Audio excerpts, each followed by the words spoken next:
Malas decisiones, novela policíaca. Entonces quería mostrárselas. Es el único ejemplar que tengo. Uy, qué emocionante. Por Sí, cierto, así es que hablando de novela policíaca, yo quería preguntarte algo que tengo hace tiempo la duda, y es sobre Huellas de Ceniza. así, decime. ¿Qué te llevó a decidir revelar tan pronto en el relato quién era el asesino? Bueno, era una técnica que En yo Huellas de quería, Ceniza, ¿verdad? En en Huellas de huellas de Ceniza. ceniza, sí. Era una técnica que yo quería explicar desde el principio quién era el asesino, y lo importante era ver cómo lo atrapaban o cómo deducían o lograban llegar a la conclusión de quién era ese asesino. Esa fue y me acuerdo que en la crítica de don Alberto Cañas le gustó mucho ese abordaje de la novela. Y entonces A mí me llamó la atención. yo me sentí muy arropado porque la crítica de don Alberto era fundamental, ¿verdad? Y entonces eso fue la razón. Bueno, no la razón de que don Alberto hablara bien de la novela, sino que yo me atreví a hacerla así y resultó que gustó.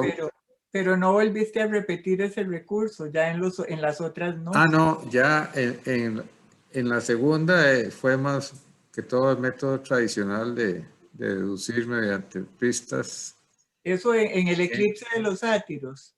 Sí, quién era la asesina múltiple. Y en este caso de esta novela es otro abordaje diferente. Se llega a saber más o menos el quid del asunto hacia el más de la mitad. Hasta el momento el lector está en ascuas que qué es lo que está pasando, ¿verdad? Hay un personaje ahí muy fachento, Jordi Figueras, y abogado. y le tiro ahí, vacilo con los bufetes de altos vuelos de este país, y también de la influencia que sufrimos durante muchos años del bipartidismo, ¿verdad? Entre los calderonistas y liberacionistas o figueristas o liberacionistas. Entonces incursiona un poco en este tema y... Esa es la que tenés hoy, el primer ejemplar. ¿Perdón? Estás hablando de la que te entregaron hoy. Sí, desde hoy, sí. Ahí la tenés para que la vean. Ellas. Malas decisiones.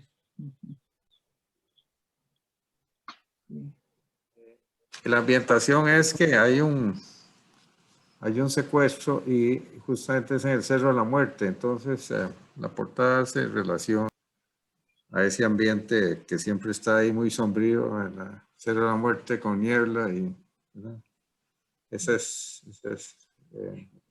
la razón de la portada. En la segunda, en el eclipse de los sátiros, alguna gente criticó que hubieras escogido una mujer como asesina serial y no un hombre. ¿Por qué decidiste poner una mujer? Bueno, porque en esa novela yo abordo el tema, no estoy seguro, pero creo que fue la primera novela, novela, que trató el tema del abuso sexual infantil. Y entonces, aunque los niños pueden sufrir, desde luego, abusos sexuales en la niñez o en la adolescencia, es más frecuente el abuso con niñas. Y aunque yo la escribí ya hace 12, no. Vamos a ver, perdone, pero tengo que ver la fecha ya. Cierta fecha se me olvidó. Esta es la portada de Eclipse de los Sátiros. Esta fue hecha en el 1998, o sea, tiene 22 años ya. 98, no. Sí. Sí, 22 años. Pero el tema sigue actual. Yo en el último mes he leído varios relatos policíacos de sucesos terroríficos donde el papá abusa de la hija y la hija queda embarazada, o sea, terrible. O sea, el tema que yo traté ahí, desgraciadamente no pasa de moda y todo el tiempo se producen esos abusos contra los niños. Y entonces ese fue el asunto de por qué escogí a una mujer. Ya. Es un hecho curioso haber elegido así, porque generalmente, no en la literatura, sino en la vida real, aceptemos que hay una diferencia. No es frecuente que este tipo de criminalidad se dé entre mujeres. Sí, hay algo en la psicología de las personas y de los géneros que tiene que ver con eso. En general, es más común el caso de criminales de sexo masculino que practican estas aberraciones. Entonces, por eso digo yo, es interesante haber elegido así, rompiendo la norma, ¿verdad? O sea, explorando otro universo.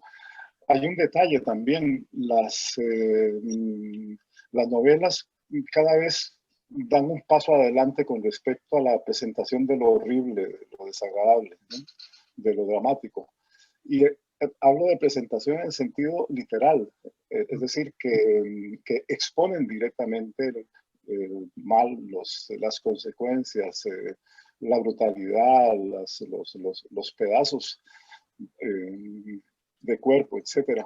No es algo referido. Por ejemplo, en la tragedia griega se llegó al colmo de lo trágico, de lo brutal, pero nunca se lo presentaba directamente. Siempre venía un mensajero, y contaba lo que había ocurrido sin detalle, pero el lector reconstruía todo el dolor.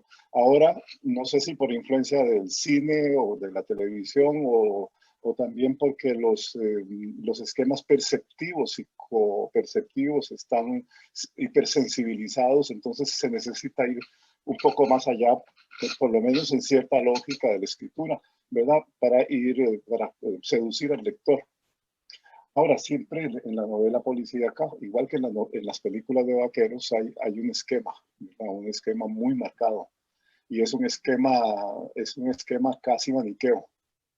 Que podemos volver sobre ese tema para hablar un poquito más, pero que son cuestiones que asedian al escritor a la hora de enfrentarse a un tema, cómo replantear esa cuestión del bien y el mal, más allá de la estructura formal del género en el cual se trabaja, ¿verdad? No sé si vos ibas a decir algo, Ayuri. No, perfecto, más bien complementaste muy bien. Te quería decir algo a vos. Me interesa mucho tu relación con los perros, porque en El genio de la botella está Perro Pinto, y luego en El ingenio maligno está Diógenes. Y entonces me ha llamado la atención qué significa para vos la relación entre los seres humanos y los perros.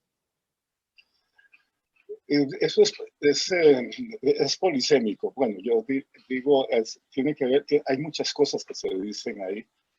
La simpatía por los perros, desde luego, la simpatía por el reino animal. En realidad somos animales y es una manera de tener simpatía narcisista, pero con una pequeña diferencia, que el único ser del mundo biológico, del mundo animal que se ha separado de las condiciones naturales es el ser humano, y con consecuencias muy negativas. Yo tengo la impresión de que hay una especie de tendencia en el ser humano, y es una especie de vocación suicida. Es la única especie que rompe la rama en la cual está agarrado. Es la única especie que destruye las condiciones de vida, las condiciones de posibilidad para perpetuar la vida. Y eso se ve desde el principio. El Homo sapiens evolucionó a costa de un gran trabajo depredador. Destruyó a otros Homo sapiens, que no se llamaban así, al Neandertal, por ejemplo, con el cual convivió miles de años, millones, ¿no? Y destruyó a otras especies a las cuales parasitó o utilizó, y destruyó ambientes naturales, y esta es una tendencia que cada vez se acentúa más y que ya se ha integrado de manera más precisa al modo de producción económico también. Eso vendría a ser el carácter depredador de la especie, lo que subrayas. Es una especie depredadora peor que otras, sí. Y eso lo ha heredado en toda una cultura mitológica, en las bases de identidad están esos seres monstruosos, ¿verdad? Que aluden o que son una memoria casi genética. Pongo el casi porque no quiero hacer una afirmación biológica, pero no soy biólogo, ni tendría sustento. Pero con el casi, como hacemos los escritores, nos salvamos porque podemos fingir la realidad. Pues bueno, es casi genética esta vocación depredadora de los seres humanos. Y uno de los peores miedos de la humanidad es a los seres depredadores. Aquí tiene que ver mucho con la propia identidad, ¿no? Narciso en el espejo que se ve los dientes. Cierto. Un poco lo que hablas me recuerda a una novela que leí hace tiempo que se llama El Señor de las Moscas, que son unos adolescentes que llegan a una isla y combaten entre ellos. Sí, en realidad es una metáfora o una parodia, ¿no? O una reconstrucción del totalitarismo. Ajá. ¿Verdad? Es una especie de, no distopía futurística, pero sí una especie de historia que reproduce las condiciones en las cuales se da el totalitarismo y que son naturales. Eso es lo extraordinario. Eso es lo horrible que se revela cuando uno observa esto de cerca, y que la novela finge de algún modo, ¿verdad? Reproduciendo o reconstruyendo tendencias naturales. Vuelve a lo mismo, el ser humano como un ser muy destructivo. Sí. Quiero cambiar de tema, preguntarle a Marjorie, que tiene una aproximación ahí a los espías de la KGB. ¿Cómo se llama la novela, perdona? La primera, El secreto La encanto. tuya. Es que son ¿Cómo? dos. Son dos que tratan Sí. el tema. La primera, El secreto encanto de la KGB. Sí, ajá. Sí, siempre me llena curiosidad cómo lograste conseguir esos archivos. ¿A dónde los buscaste? Los busqué por todo el mundo.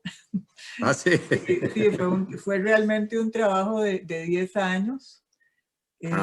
Digamos que tuve suerte porque después de mucho tiempo de investigar, se me ocurrió no seguir una línea lógica, sino un poco dejarlo al azar, y había ido ya a los archivos de Relaciones Exteriores y no había encontrado nada, y me habían dicho que no había nada, pero en el sótano de Relaciones Exteriores había unas cajas que se habían salvado de un curioso incendio que hubo justo, que afectaba los años en que yo estaba investigando, pero se me ocurrió que podía ser que no hubieran hecho tan bien el trabajo y que hubiera algo por ahí. Me senté con una gabacha en aquel polvazal a revisar y a revisar, y me encontré el file en que estaban los pasaportes de mi espía principal, de Joseph Grigulievis, que había sido el embajador de Costa Rica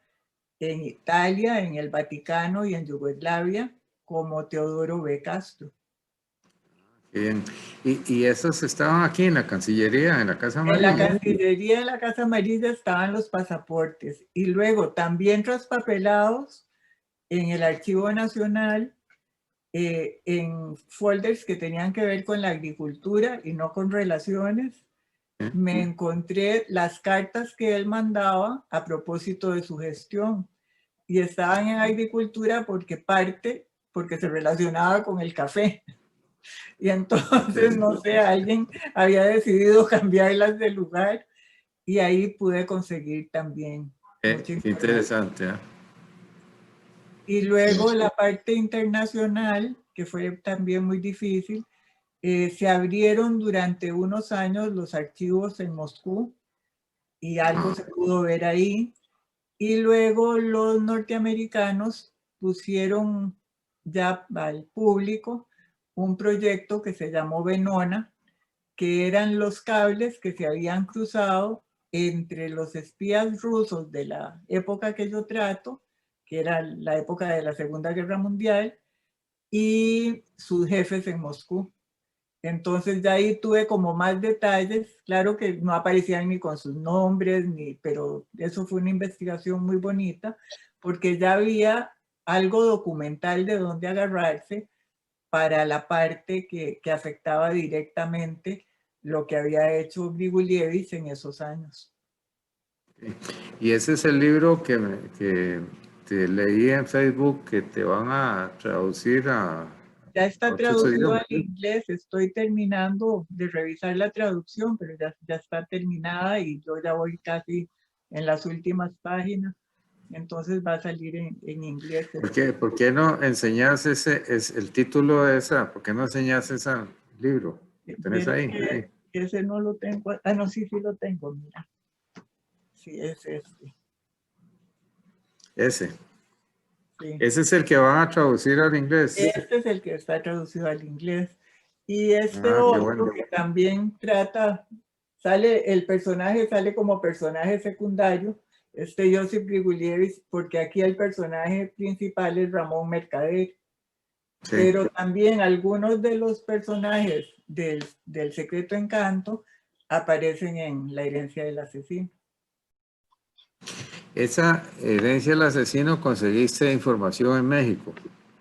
En realidad, mucha de la información ya la había conseguido cuando hice El Secreto Encanto de la KGB, pero no quise abusar del tema Mercader en el primer libro porque no era el protagonista, pero quedé con la inquietud de que se me había quedado en el tintero y en el archivo mucho material que yo quería utilizar, pero ya no en literatura sin ficción, como es El Secreto Encanto de la KGB, que la gente le dice la novela, pero en realidad no es una novela, es literatura sin ficción. Todo lo que está ahí yo lo comprobé factualmente, ¿verdad? De hecho, pasaron esas cosas. En cambio, en La herencia del asesino, cosas que yo no pude probar en la primera, pero que estaba convencida de que eran así, y cosas que no traté del todo porque me robaba el premio Mercader, que no era el principal, entonces las pude tratar ya en una novela. Sí, bueno, eso siempre me ha sorprendido tu versatilidad porque cuando yo estaba en la UNED y de productor académico, me tocó revisar tu libro de cocina, de recetas, la gastronomía de Costa Rica. Ese. Y entonces, entre el bueno, es impresionante cómo saltaste del tema culinario a la novela de la KGB. Bueno, te admiro por eso. Gracias. En realidad, vos también has hecho tus saltos, porque eso era lo que te quería preguntar ahora. Como periodista, y ya no como abogado, porque me imagino que lo de abogado te lleva a la novela policial, pero ya como periodista te has metido mucho en lo que es la crónica. Y, por Sí. ejemplo, en Crónica de un amor en el paso de la vaca, esa es la beta que yo te la he conocido por muchas anécdotas que has contado y todo. Esa es la beta principal, ya es como un cronista de la vida, digamos. Sí, si no les aburre, les puedo contar cómo fue que se inició esa publicación. Para eso Eh, estamos. bueno. Este, yo en una Navidad que le regalé a mis hijos en los años 80, les regalé un Nintendo, ¿se acuerdan? Aquel jueguillo electrónico. Era de los primeros. Entonces yo me quedaba asombrado viendo a mis hijos jugando con eso, que estaban ahí nada más moviendo la mano y casi no había mucha actividad física. Entonces yo me recordaba mis tiempos ahí en el barrio Escalante, con las flechas, matando ranas y sapos en la acequia que pasaba ahí por donde es el centro cultural ahora, y apiando panales y explotando bombas de pólvora. Y entonces me entró la curiosidad, y que nunca me lo había cuestionado. Y entonces yo pensé, ¿cómo se divertían mis papás cuando eran niños? No tenían idea. Entonces, en una de las vacaciones de Navidad, senté a mis padres en un par de sillones ahí en el patio, en el jardín de la casa, y les dije, bueno, ahora sí, cuénteme qué hacían ustedes, mamá, cuando era chiquita, y usted, papá, qué hacía. Y entonces me empezaron a contar. Su papá, por ejemplo, iba frente al Museo de los Niños, la Penny, ¿no? Era un cuartel entonces, y ahí dice que ellos no tenían plata, y entonces lo que usaban era como un cincho de barril con un alambre, y lo corrían ahí con una rueda, ¿verdad? Y después papá con su hermano iban hasta el rastro de Santo Domingo, que todavía está ese edificio, a la entrada de Santo Domingo, y ahí les regalaban una vejiga de toro o de buey.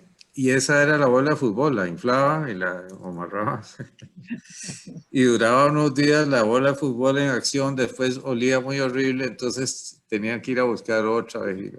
Bueno, y mamá jugaba a Perdón, muñecas. Sí, perdón, sí. es el diablo, el diablo de las fiestas andaba con una vejiga inflada, así dándole golpes a los que se Sí, atravesaban.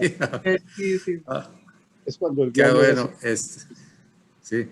Y mamá era que jugaba, resultó que la familia de mi papá y mamá eran vecinos, y entonces las casas eran de adobe, entonces había un hueco por la cocina entre las dos casas. Entonces mi tía mayor se pasaba a jugar con mi mamá a la casa de ellos, muñecas y todo. Y cuenta mi tía de que mi abuelo materno era de plata, y entonces tenía colgando en una bodega quesos de esos de bola y longanizas y todo. Entonces mi tía mayor, que en la casa la comida escaseaba, dice que era feliz yendo a los tés con mi mamá porque ahí comían queso de bola. Y entonces, bueno, entonces eso se fue llenando de tantos detalles bonitos que terminó siendo un libro, ¿verdad? Y entonces yo pensé que solo le iba a interesar a mi familia, conocer cómo fue la vida de mis padres. Pero resulta que se lo enseñé a Inés Trejos, y me dijo, no, no, Enrique, eso está buenísimo, tenemos que publicarlo. Entonces se publicó.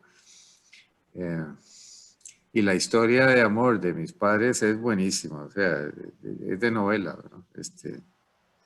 No tenés el libro. Mi abuelo, sí, mi Perdón. abuelo materno no estimaba a papá, pero no lo quería de yerno porque veía que la familia de papá eran 11 personas, 9 hermanos y los padres, y entonces, y resulta que mi abuelo paterno, que era conductor del tranvía, se enfermó de Parkinson, entonces ya no pudo trabajar, entonces papá tuvo que empezar a trabajar dejó el 5º año del Liceo de Costa Rica y empezó a trabajar de taxista. Entonces, mi abuelo materno decía, ese muchacho con esa catizumba de hermanos y manteniendo a los papás, ¿cómo va a mantener a mi hija y le va a dar un buen tren de vida? Perdón, está sonando el teléfono. Ya vengo. ¿No? Sigo con vos, Rafa, entonces. Con los perros. No, con los perros no. Es que ahora que Enrique hablaba de bolas de queso y longaniza, me acordaba de tu interés en la gastronomía y eso nos hermana en muchos sentidos. Y no solo porque sé que en el pasado fuiste también crítico gastronómico, aunque no con tu nombre, pero siempre me encantó, era una de tus seguidoras cuando tenías esa columna, que creo que fue en la revista Rumbo, ¿verdad? Y en La Nación antes también. En la Nación antes y luego en Cuando Rumbo. era director Guido Fernández. Exacto. Pero luego aparece Don Juan de los Manjares. Y es, no sé, es una novela que me parece tan interesante y que me gustaría que los posibles lectores que van a asistir a la feria se enteren de ella. Don Juan de los Manjares es una novela muy centrada en lo gastronómico. Exacto. Muy centrada porque una de las debilidades del protagonista es precisamente lo gastronómico, no solo por el gusto y no solo porque asocia lo gastronómico a las mujeres, como seductor hay un cortocircuito ahí, claro. De gustos y deseos. La mujer como golosina. La mujer como golosina, pero al mismo tiempo porque hay casi una teoría de la percepción.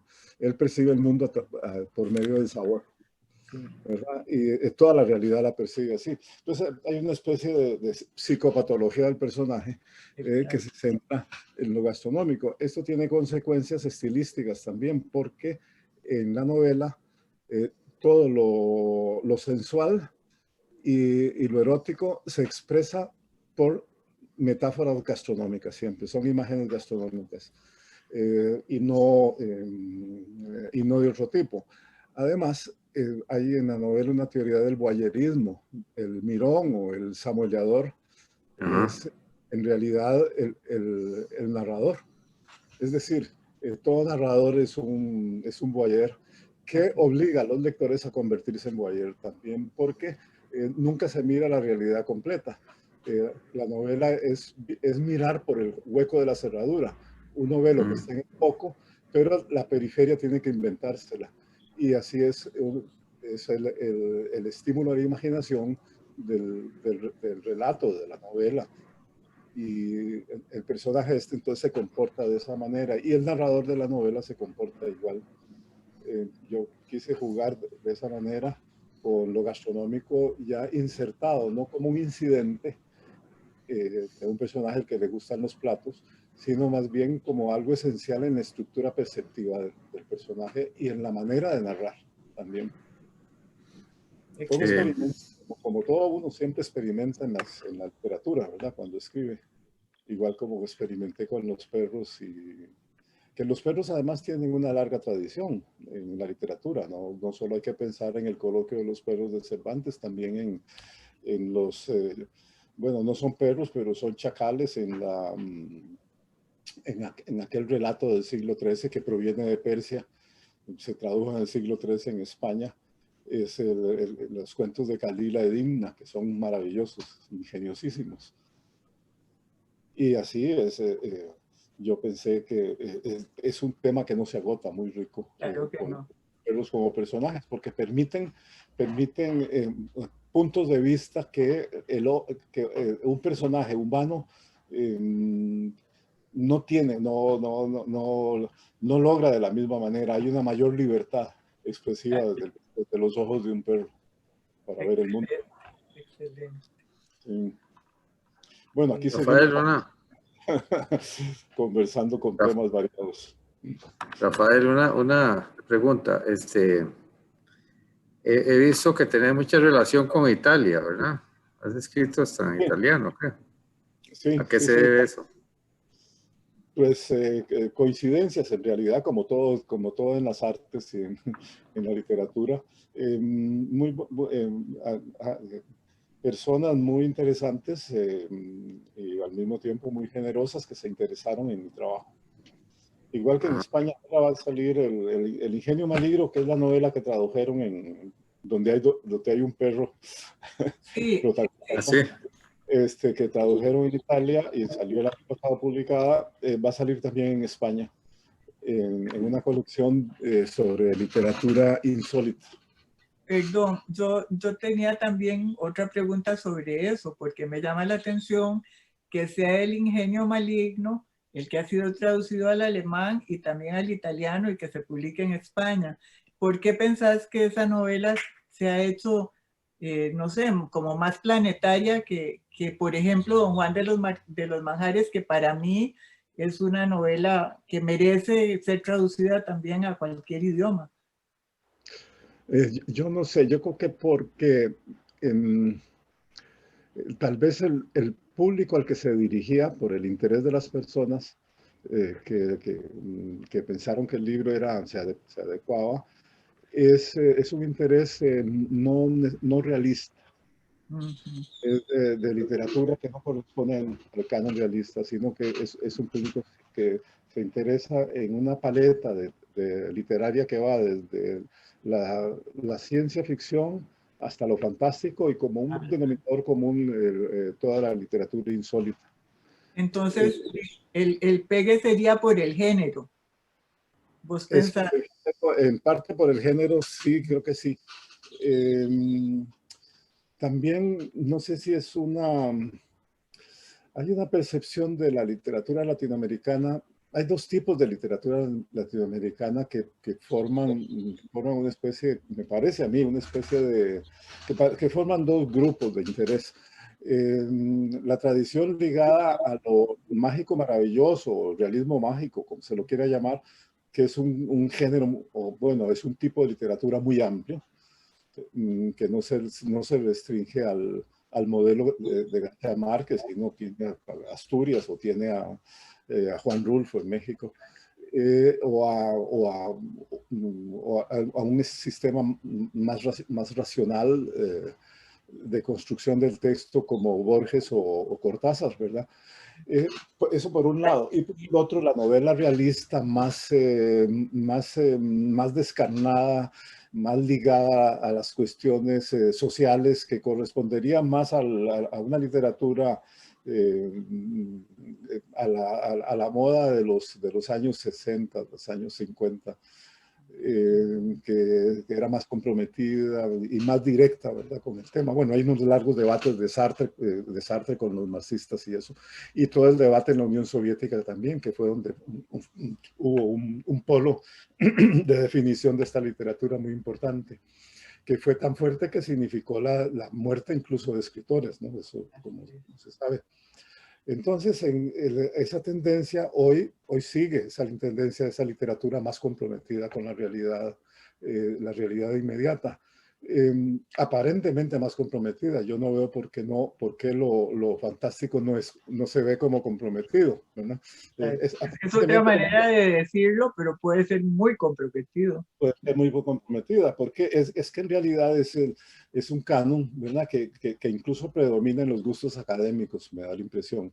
Y entonces ahí tiene preferencia la literatura que se ocupa de los temas de frontera, los temas de migración en la actualidad, ¿verdad? En el pasado fueron otros énfasis. En la época de Carlos Luis Fallas fue el tema bananero, ¿no?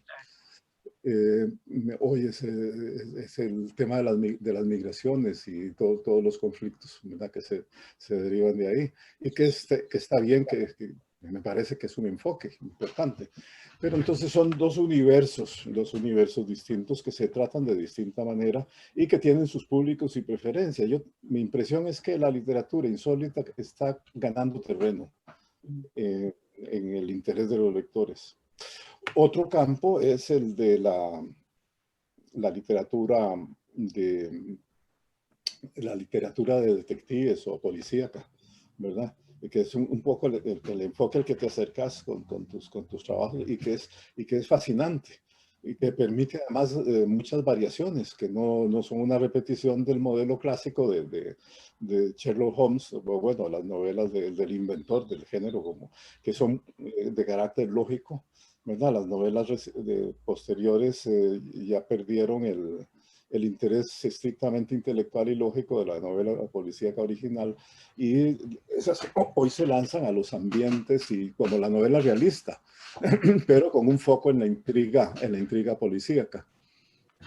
Allí ha habido cambios que son muy interesantes y muy ricos, ¿no? Yo quisiera escribir una novela policíaca. En parte, Don Juan de los Manjares es un intento, tiene un pequeño acento, pero no es estrictamente novela policíaca, ¿verdad?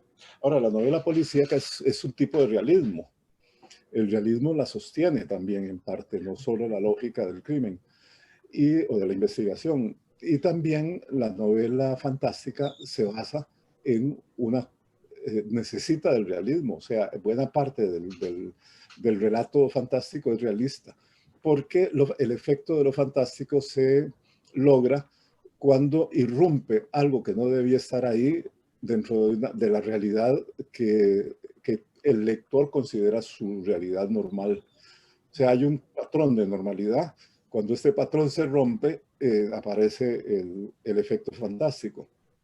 Y ese patrón de normalidad literariamente se describe como en una novela realista, ¿verdad? Y entonces ahí es importante también que el tema de los géneros no está tan separado. Hay una forma en que menos ahora, dialogan, ¿verdad? Sí, la interrelación. hay una interrelación muy grande. Y como dialoga, apuntando a lo que decías, dialogan también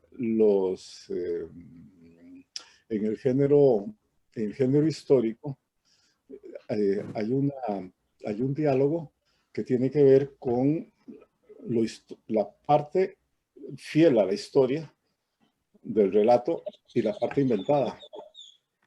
Ahí esos dos elementos se juntan. Hay una novela que quiere ser fiel a la historia, no cambiar una coma. Y es lo que hizo, siempre pongo ese ejemplo de Marguerite Yourcenar con el Memorias de Adriano. Incluso es una novela que tiene aparato bibliográfico, como si fuera un texto de historia. Y solo se inventa un personaje por alguna razón argumentativa, dice. Y es un pequeño personaje ahí que se ha inventado, pero que encaja como una pieza perfecta en el proceso histórico. La otra es la novela que no hay reparos en inventar parte de la historia, porque lo que interesa más bien es la lógica argumentativa de la ficción y no la fidelidad a los hechos. Las dos son válidas, ¿no? Son simplemente son énfasis distintos de contar un hecho, ya sea basado en lo real o con una cuota de imaginación que quiere poner el lector. El autor. Sí, yo quisiera apuntar a un hecho, ahora que hablas de la novela policíaca, es que la novela policíaca tiene muchos cabos sueltos y el entramado tiene que al final juntarse y ser lógico. Y me acuerdo que don Alberto Cañas decía que la imaginación está buena, pero tiene que tener lógica o ser realista, porque en una novela policíaca, si no captas el interés del lector porque metiste la pata en algún sentido, ya el lector difícil que siga leyendo. Hay una cosa de principio, hay novelas en las que, relatos en las que se vale el anacronismo, ¿verdad? En que se vale lo ilógico.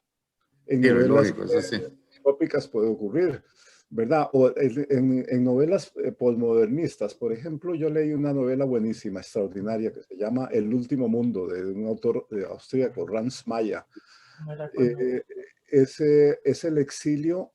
El emperador envía a Ovidio al exilio, a un pueblo en el Mar Negro, que eso era un mundo lejano de exilio, ¿no? En aquel momento. Ahí estaba muy centrado el Imperio Romano también. Y resulta que él juega con estos elementos anacrónicos de manera muy hermosa. Una es cuando el emperador se dirige al público al pueblo en el Foro teatro, itálico. ¿cómo se llama? Coliseo. En el Coliseo. Y dice, y le habla al pueblo ante un manojo de micrófonos. Sí. Después él hila muy bien el autor con los cuentos de Ovidio, porque en el exilio donde está, ahí es un pueblo de paredes blancas, de casas de paredes blancas. Entonces, año a año llega un barco que se llama Los Argonautas, descienden los marineros, bajan un proyector cinematográfico de los antiguos y comienzan a proyectar películas contra la pared blanca de una de las casas.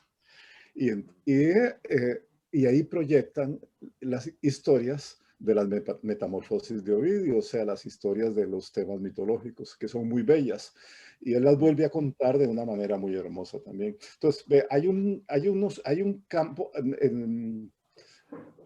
hay una especie de lógica que programa la lectura.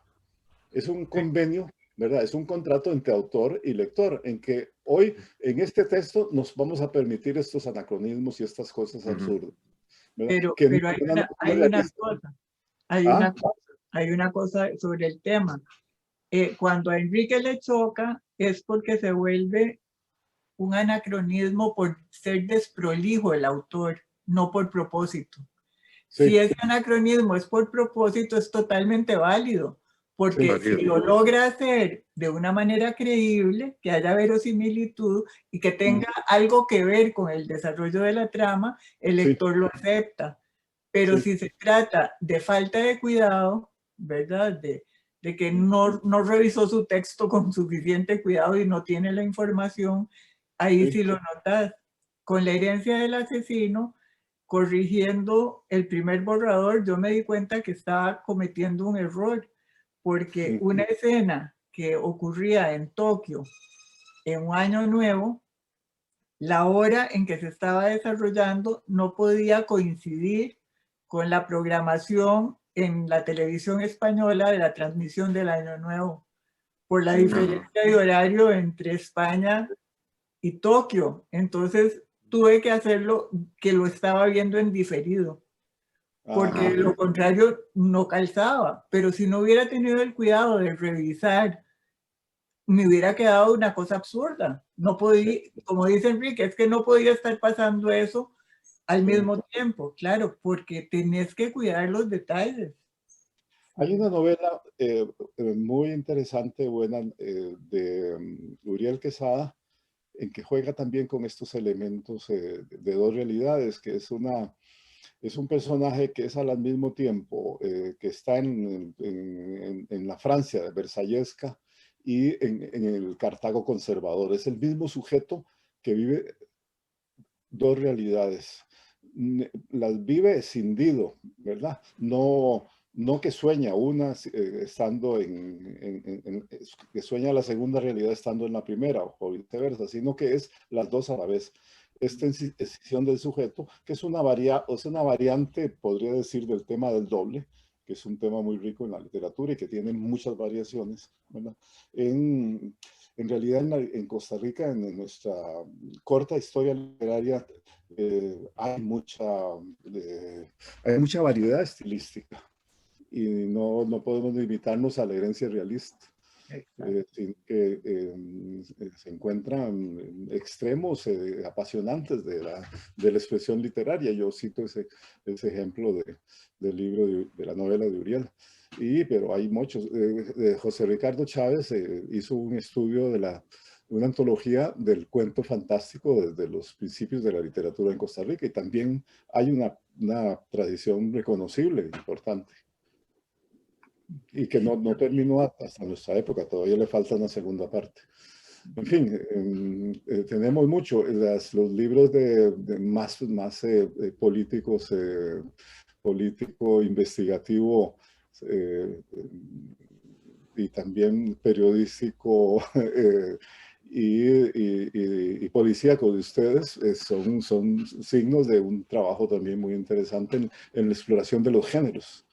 Marjorie, adelante. Yo quería hacer un comentario sobre este libro, que es mi libro más reciente, publicado por Inés, que se llama Menú, y cuando Enrique me hablaba de que yo era polifacética y que le sorprendía eso, pues en realidad en este libro hay dos facetas mías que valoro mucho, que es el de poeta y la de aficionada y también estudiosa de la gastronomía.